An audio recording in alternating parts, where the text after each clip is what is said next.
kindergartners, welcome back. I'm so excited about our next story. But before I start reading, let's see if you can guess the book that I'm going to be reading today. It's a very famous fairy tale about a little girl who wears a red hood. Anything coming to mind?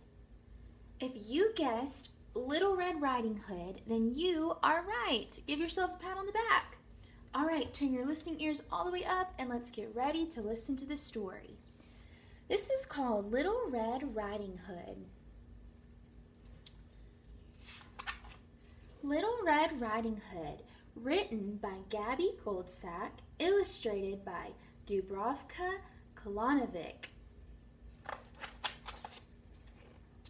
Once upon a time, there was a little girl who lived with her mommy in a cottage on the edge of a big forest.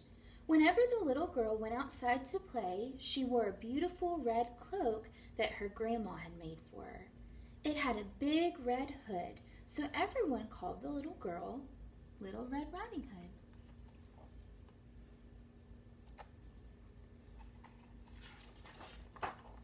One day, Little Red Riding Hood's mommy asked her to take a basket of food to Grandma.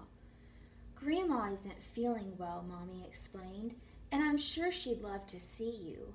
Grandma lived on the other side of the forest, so Mommy drew a map on a piece of paper so that Little Red Riding Hood wouldn't get lost. "And remember, don't talk to any strangers along the way," said Mommy, helping Little Red Riding Hood into her cloak. Little Red Riding Hood took the basket of food and skipped into the forest.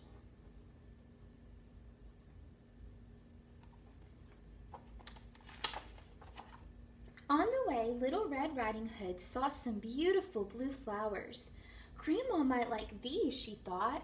As she bent down to pick a handful of the flowers, she didn't realize someone else was in the forest. "Hello, little girl," said a deep, growly voice. Little Red Riding Hood jumped with fright.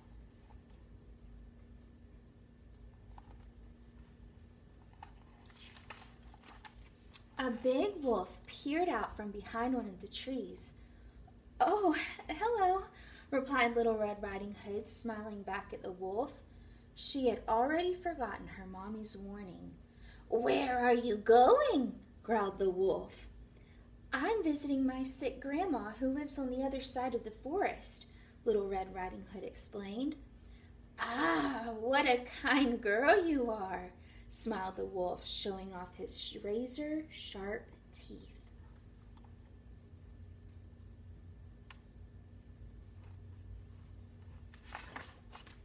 Just then, the wolf's tummy gave a loud, rumbly grumble.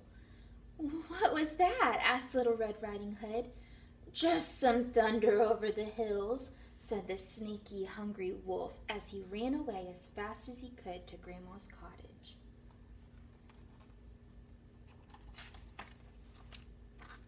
The hungry wolf peered through Grandma's window and saw the old lady in bed. With a loud howl, the wolf dashed into the cottage and gobbled up Grandma in one large gulp. Then the wolf put on Grandma's spare nightcap and glasses, clambered into her bed, and pulled the quilt up to his chin.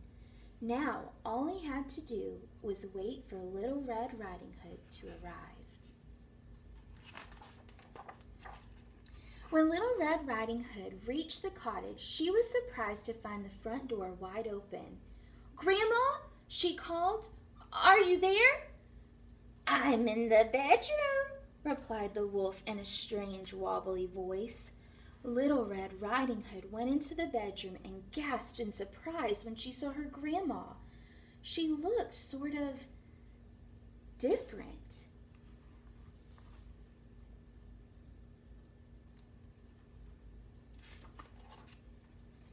"Grandma must be very sick," thought Little Red Riding Hood. "I hope it isn't catching." What big eyes you have, Grandma," she said as she went over to the bed. "All the better for seeing you with," the wolf replied in the same wobbly voice. Grandma, what big ears you have, Little Red Riding Hood added, moving closer. All the better for hearing you with, said the wolf with a toothy grin. My, what big teeth you have, Grandma, stuttered Little Red Riding Hood. All the better for eating you with!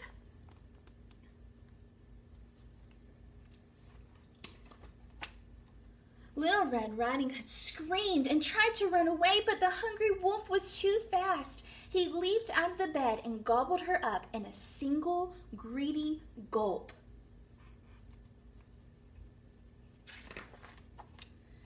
A passing woodcutter heard Little Red Riding Hood scream and ran into the cottage.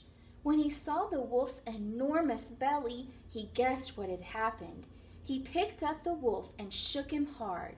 Little Red Riding Hood and Grandma flew out of the wolf's mouth. Luckily, they weren't hurt, but they were very cross.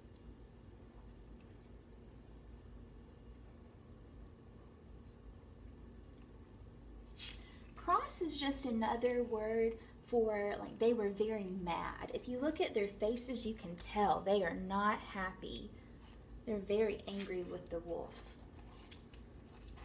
Grandma, Little Red Riding Hood, and the woodcutter chased the wolf into the forest and over the hill.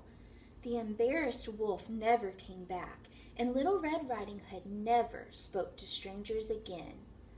The end.